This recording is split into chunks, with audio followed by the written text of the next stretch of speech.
Let's go to this flashback to Premier Daniel Smith remarking on Thomas Lukaszik's petition, signature collection campaign. It's not as though he wasn't warned that this was an actual referendum on separatism that he was trying to bring forward, but even Smith pointed it out. Mr. Lukaszik's vote is a yes-no question. It is a separatist referendum. He may be trying to characterize it differently, but if you ask people if you want to remain in Alberta, yes or no, there are implications if people answer no. Mr. Lukaszik. There you go, Marty. Yep. Now the implications are, I mean, that would be interesting, right? Let's say there is a referendum early next year, and his question is no to do you want to stay in?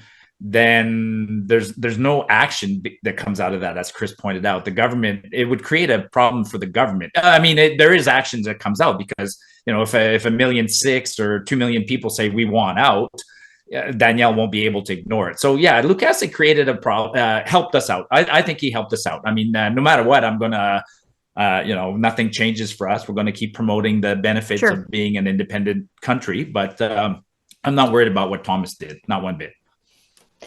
Now, I just want to move ahead because we sort of touched on how the government, which is the UCP, may have to choose a question on this. Mm-hmm. And wouldn't you know it, UCP members want to debate policies around Bitcoin, mRNA vaccines, and separation, and more. So the government, which I think the Venn diagram of UCP supporters and people who want separation, by and large, is a circle. I think so. The people who are UCP members, I think the majority of them would probably describe them as at least sovereigntists in some sort of way.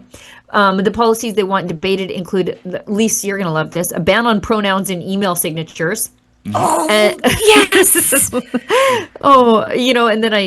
And then unification of Alberta, Yukon, and the Northwest Territories. Are we bringing back Rupert's Land, you guys? Yeah. You finished a long run. You're hot. And thirsty. This is what we call a last resort. If your most recent electricity bill says the rate of last resort, then your rate is like the half-finished water bottle you noticed sitting on a bench. It will serve its purpose, but there are likely better options available. Wow. We'd have to bring a chunk of Saskatchewan to be Rupert's Land, but yeah, I'm not against it. No, I'm not against it. No, I'm not against it. Like, let's talk about these things, but that there is an acknowledgement that UCP members, and in Saskatchewan, this is Sask Party members, want to talk about sovereignty or separatism is no small thing, and this is something that both the UCP and the Sask Party are going to have to manage. Yep. I disagree. I don't think they have to manage it. I think they just have to get out of the way. Yeah. Yes. We're going to force their hand, right? Just a reminder, by the way, the UCP AGM is coming up, right? It's November 28th, 29th, and 30th. So it's a month from now. And then you have until Friday to get the early bird pricing.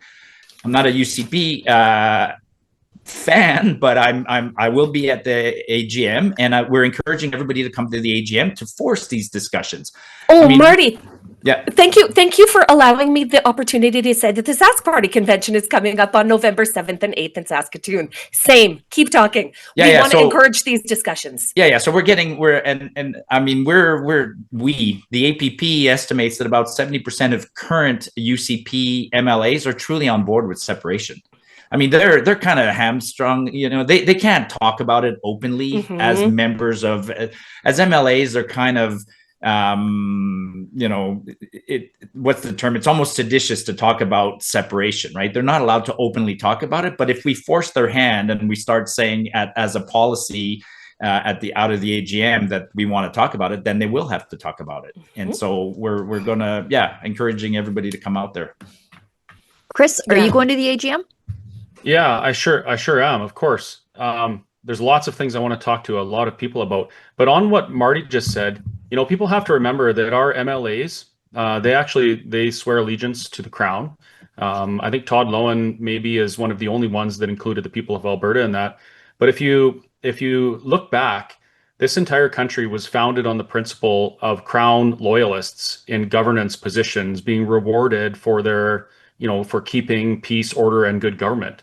So it's not an easy task for any MLA or MP to talk about these things because, like Marty said, they're literally going against what the entire purpose of their existence is, and that's to maintain order for the Crown. Yeah. But that said, we have a great example. I mean, we've had referendums in Quebec in the 90s and earlier, and we have the Bloc Québécois. We have things like that. So there's precedent that you're not going to go to jail, and you're not going to, the king's not going to send out his lynchmen to come and get you if you go against him. Hopefully, right. Right.